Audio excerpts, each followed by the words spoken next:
Jealous words in the silent hall. The hall was full, lights soft on polished wood, voices echoing with nervous excitement. Leaders, thinkers, and dreamers had gathered, waiting for words that could shape the future. Sundar Pichai sat with calm eyes, his posture relaxed but alert. Beside him, Arvind Krishna carried a quiet dignity, though his shoulders seemed a little tense, like he knew something heavy was coming. Narendra Modi entered last, his presence strong, his eyes sharp, every step drawing the gaze of hundreds. At first it felt like respect. The crowd leaned in, hoping for inspiration, but beneath the surface there was tension. Whispers carried in the corners of the hall, whispers that spoke of competition, pride, and hidden jealousy. These men were leaders in their own fields, yet they sat together, their worlds colliding in a rare moment. When the microphone was passed, the first words were not warm. They were sharp. They were heavy with judgment. Jealous words, spoken loud enough to make the air cold. The voice came from Modi, aimed at Arvind. His words carried doubt, as if Arvind's presence did not deserve to stand equal with the others. He asked questions that sounded simple, but behind them were thorns. He questioned Arvind's decisions, his worth, his place among them. The crowd shifted in their seats. Eyes darted back and forth, waiting for a clash. Some expected Arvind to defend himself with anger. Some expected Sundar to stay silent, watching the storm. But no one expected what came next. Arvind's fingers tightened on the edge of the table, but his voice did not rise.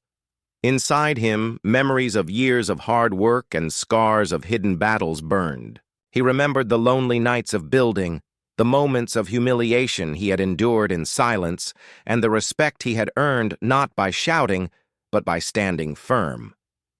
He looked at Modi, not with anger, but with patience. His silence was heavy, and it made the hall restless. Before Arvind could speak, Sundar leaned forward. His calm voice filled the hall, soft but strong. He did not defend with power. He answered with kindness. He spoke of Arvind's achievements, not to glorify him, but to show respect. He reminded the hall that true leadership was not about breaking others down, but about lifting them up. His words carried weight. They fell into the silence like drops of water into dry soil. People leaned closer, surprised. Sundar's tone was not sharp, not proud. It was humble, yet it carried the kind of authority that only truth can hold. And then, something even more unexpected happened. Modi's eyes, which had been hard, softened for a moment. The hall saw it, a flicker of something human, something unguarded. It was not defeat. It was not shame. It was reflection. The silence stretched. The jealous words that had cut the air, at first now hung empty, stripped of their power by a calm and kind answer. The crowd waited, breath held, wondering what would come next. Would Modi speak again, with more force, to reclaim the moment? Would Arvind finally rise with fire in his voice, proving his worth? Or would something even deeper unfold, something no one had expected? The story was not finished. It was only beginning. The weight of silence, the hall remained still after Sundar's words, as if even the air did not want to move. The jealous words had been spoken, but their fire had been smothered by an answer that was calm, humble, and filled with respect. People in the audience looked at each other, uncertain. Some had expected anger, others had wanted a battle. Instead, what they saw was patience standing against pride. Arvind sat quietly, his heart heavy but steady. Silence had been his shield many times before. He remembered moments in his journey where insults had cut deep, where doors had been closed. To him, where his worth was measured not by his effort, but by the doubt in others' eyes. Yet here he was, not broken, not bitter, still rising with quiet dignity. Sundar's words had reminded the hall that Arvind was more than what jealousy could paint him to be. But silence is never empty. It carries weight. It presses down on every ear, every heart. And in that weight, Modi shifted in his seat. His eyes moved across the room, meeting the stares of those who were watching closely. He knew his words had been sharp. He knew they had struck. But what he had not expected was Sundar's calm resistance, a resistance that made his own strength feel less certain. When he finally spoke again, his tone was lower, but his pride still lived in the sound. "Words of kindness are easy when you stand in comfort," he said, his voice steady. "But true worth is tested when the ground shakes." His statement carried challenge.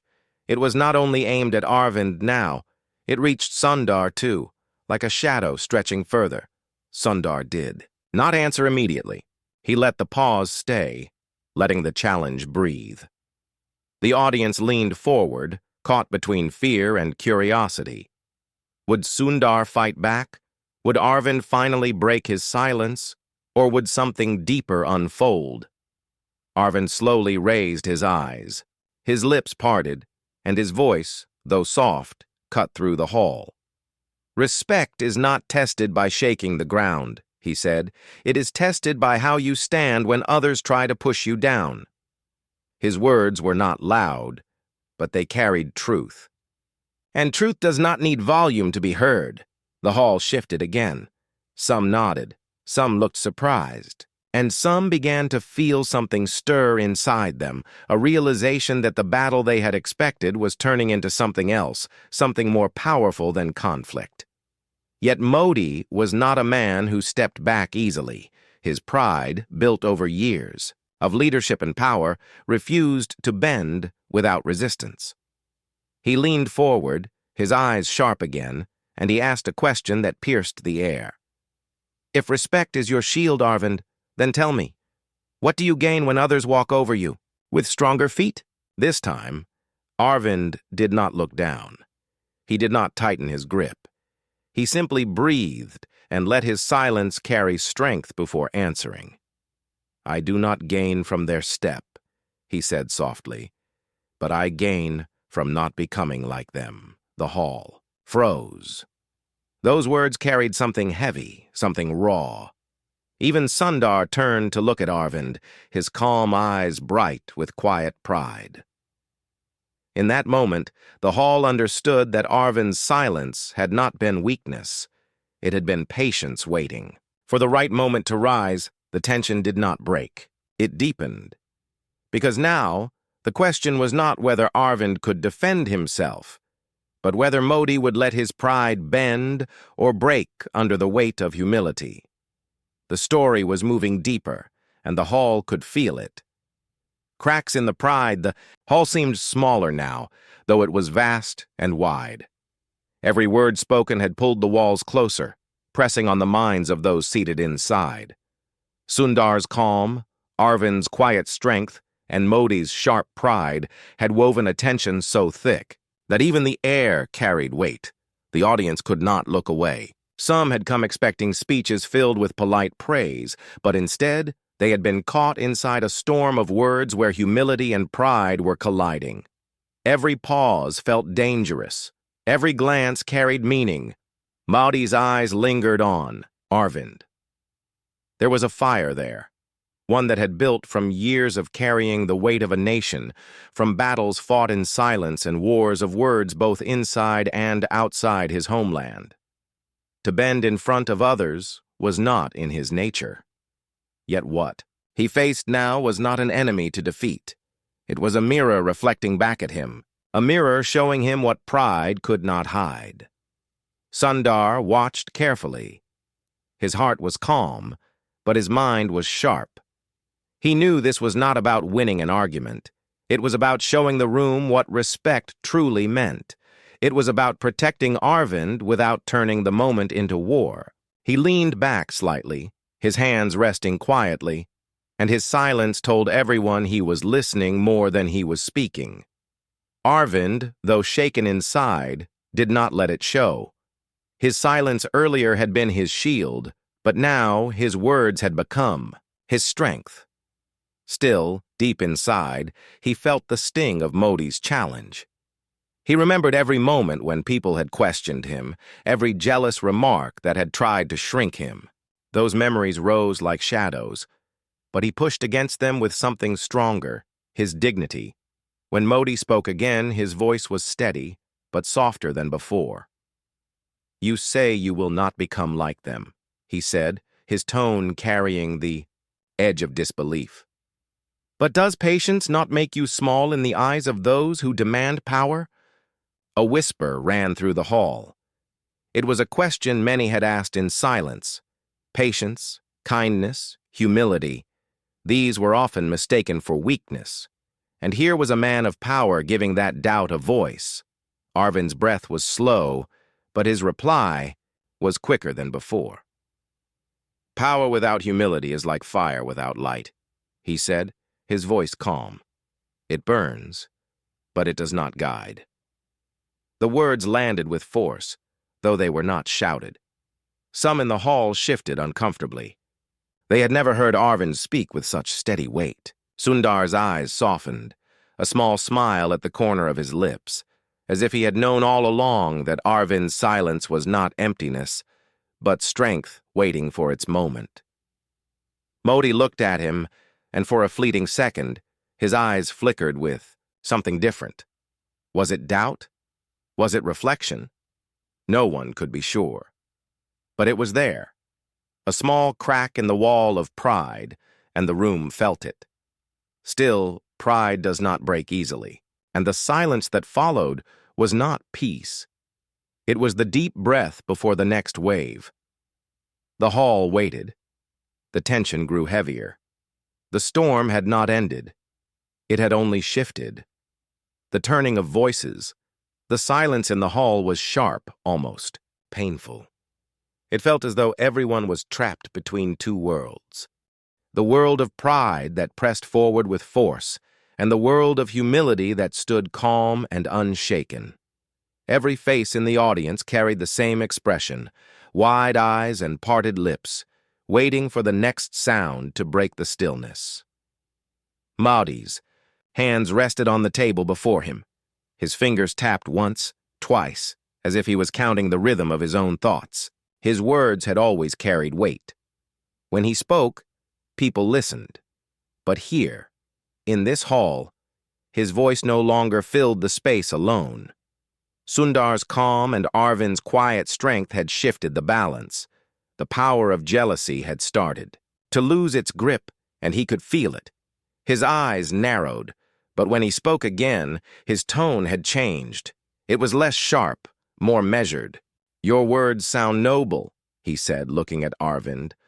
"But in the real world, where men fight to rise, can humility protect you from those who see kindness as weakness?" A ripple moved across the hall. It was the very question hidden in many hearts. People nodded slightly, whispering to themselves.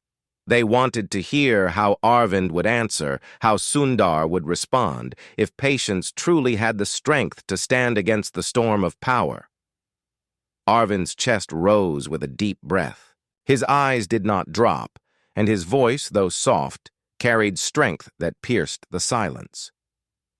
"Kindness may look like weakness to some," he said, "but it outlives pride. The ones who rise by stepping on others may reach high, but they will always stand alone. The ones who rise with kindness may climb slower, but when they reach, they are not alone." His words hit the hall like a sudden light breaking through dark clouds. For a moment, the room was not filled with tension, but with reflection. Eyes turned away, hearts shifted quietly. Even those who had agreed with Modi's sharpness began to feel the weight of Arvind's truth. Sundar leaned forward now, his calm voice adding to the moment. "Humility is not about lowering yourself," he said gently. "It is about standing tall without needing to push others down. The question is not whether humility protects us, but whether we are strong enough to choose it when pride tempts us." The hall drew a deep breath together. Those words, placed side by side with Arvind's, made the air feel different. It was no longer just a battle of voices. It was becoming a lesson a truth too large to ignore. Mahdi's face, however, was unreadable. He sat still, but the flicker in his eyes showed he was no longer untouched. The challenge he had thrown was not just answered. It was turned back toward him, reflecting the weight of his own question. The storm had not passed, but the winds had shifted, and everyone knew the night was moving toward something deeper, something that would test not just the strength of words, but the courage of hearts. When hearts began to stir, the air inside the hall had changed. What began as a clash of jealous words had now turned into something deeper, something that touched every person sitting in the audience. People were no longer waiting for victory or defeat. They were waiting for truth, the kind of truth that could not be hidden behind pride or power. Modi sat still, his sharp eyes scanning the hall. He could feel the weight of his own words pressing back against him. Sundar's calm strength and Arvind's steady dignity had not only resisted his challenge, they had reshaped it, and yet, the fire of pride inside him still burned. Pride does not surrender easily. Pride convinces the heart that to bend is to break. He leaned forward, his voice low but clear. "Words can move hearts," he said, "but in the end, the world listens to strength, not silence. If you stand with humility when others roar, do you not risk being forgotten?"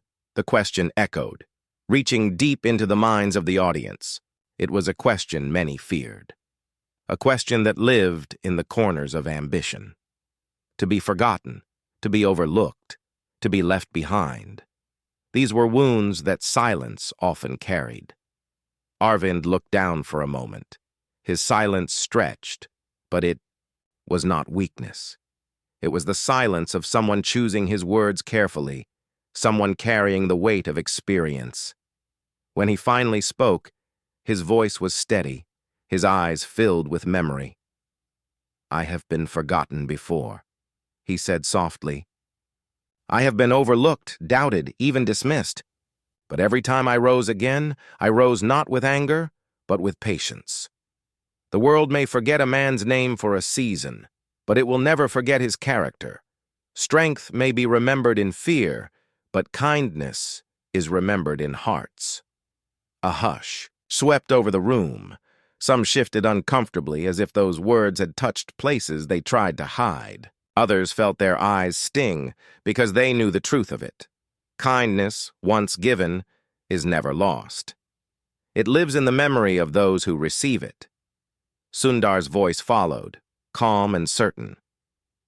"To be forgotten is not the greatest fear," he said gently. "The true fear is to be remembered for the wrong reasons. Power can leave a mark, but if it leaves pain behind, then what is the worth of being remembered?" The hall grew warmer, as if the words themselves had changed the air.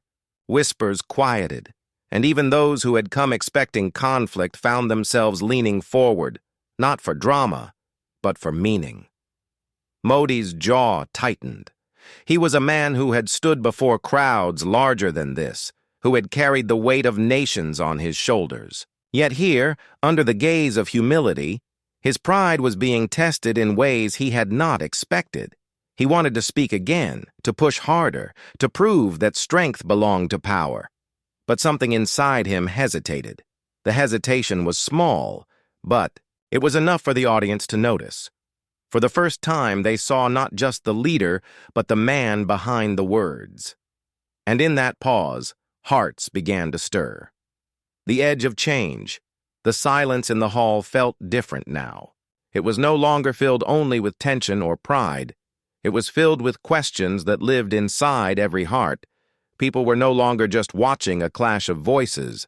They were searching themselves, asking what they truly valued, power that demands respect or humility that earns it. Modi's eyes moved slowly around the hall. He saw the faces staring back at him, waiting not with fear but with reflection.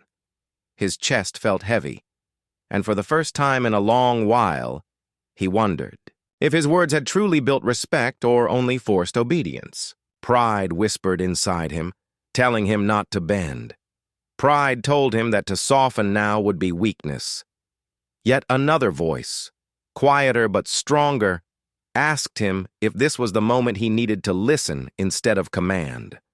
Arvind sat quietly, his calm presence stronger than any roar. He had spoken with honesty, and his words had found their place in the hearts of the listeners. He did not press further. He knew the weight of silence, and he let it work. Humility had carried him through battles unseen, and he trusted it now more than ever. Sundar leaned forward slightly, his gentle tone breaking the silence. "We all rise on the shoulders of others," he said softly. "The question is, do we stand taller because we lifted them, or because we pressed them down? In the end, the world does not remember the height of the tower, but the strength of its foundation." Those words spread through the room like ripples across still water. Heads bowed slightly, eyes grew thoughtful. Even those who had agreed with Modi's earlier challenge now felt the pull of Sundar's truth. Modi's fingers tightened, then released. His pride still pushed him to respond, to stand firm, to remind the room of his authority. But another part of him, deeper and quieter, felt something shift. He remembered moments from his own journey, moments when kindness had lifted him, when patience had guided him, when the strength of others had shaped his path. He had buried those memories beneath layers of pride, but now they returned, clearer than ever. He looked at Arvind, then at Sundar. For a long moment, he did not speak. The hall held its breath, the air thick with suspense. And then slowly, his voice came. "Perhaps strength is not only in power," he said, his words measured, almost reluctant. "Perhaps it is also in the choice to hold back when you could strike." The hall stirred. It was not a full surrender. It was not a complete breaking of pride, but it was something. A crack in the wall, a door opening just enough for light to pass through. Arvind's eyes softened.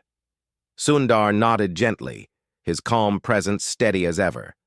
The audience felt the shift too. It was not victory, not defeat. It was the beginning of understanding. Yet even as the moment softened, the storm was not fully gone. Pride does not leave so easily. Hearts do not change in an instant. The hall could feel it. Something more was still waiting, something that would either seal the change or undo it completely. The moment of respect, the hall was still, but it was not the same stillness as before.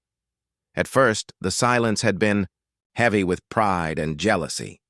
Now it was filled with reflection, as if every heart in the room was searching for its own answer. Sundar's calm, Arvind's humility, and Modi's reluctant words had shifted the air. People leaned forward, waiting for the final spark that would decide what this night would mean. Modi's eyes moved between Sundar and Arvind. The fire of pride inside him still burned, but now it burned against a wall that had begun to crack. He remembered his own past, the days when he was not seen as powerful, the days when he had been doubted, when only patience and resilience had carried him forward. He had covered those memories with strength and authority, but tonight, the words of humility had uncovered them again. For a long moment, he said nothing. Then, slowly, he stood. The audience straightened, holding their breath. They expected another sharp line, another defense of pride. But his voice, when it came, was lower, softer, filled with something no one had expected. "Jealous words are easy," he said, his gaze steady. "They rise quickly, but they fall just as fast. Tonight I spoke with pride, but your answers reminded me that respect is not taken, it is given. Humility does not make a man small. It makes him strong enough to stand without fear." The hall gasped softly, the sound of hundreds of hearts shifting together. No one had expected such words, not from him. Even Sundar, calm as ever, felt his chest warm with quiet surprise. Arvind's eyes softened, not in triumph, but in gratitude. The silence that followed was not heavy anymore. It was full, rich, alive, with respect. People did not whisper. They did not shift restlessly. They simply sat in the presence of something rare, a moment when pride bent and humility rose, not as weakness, but as true strength. Arvind spoke gently, his voice carrying the final weight of the night. Respect grows when we choose to listen, even when pride tells us to speak. What happened here tonight will not be forgotten, not because of power, but because of truth. Sundar added, his calm eyes shining. Leaders are remembered not for the words they throw, but for the hearts they touch. Tonight, we have all been reminded of that. Modi's face was unreadable for a moment, but then, slowly, he gave a small nod. It was not grand, not dramatic. It was simple, yet powerful. The hall erupted, not in noise, but in quiet applause, soft, steady, filled with sincerity, and in that moment, something greater than victory was born. It was respect, it was humility, it was the quiet strength that outlives jealousy and pride. The night had begun with sharp words meant to wound. It ended with a silence that healed.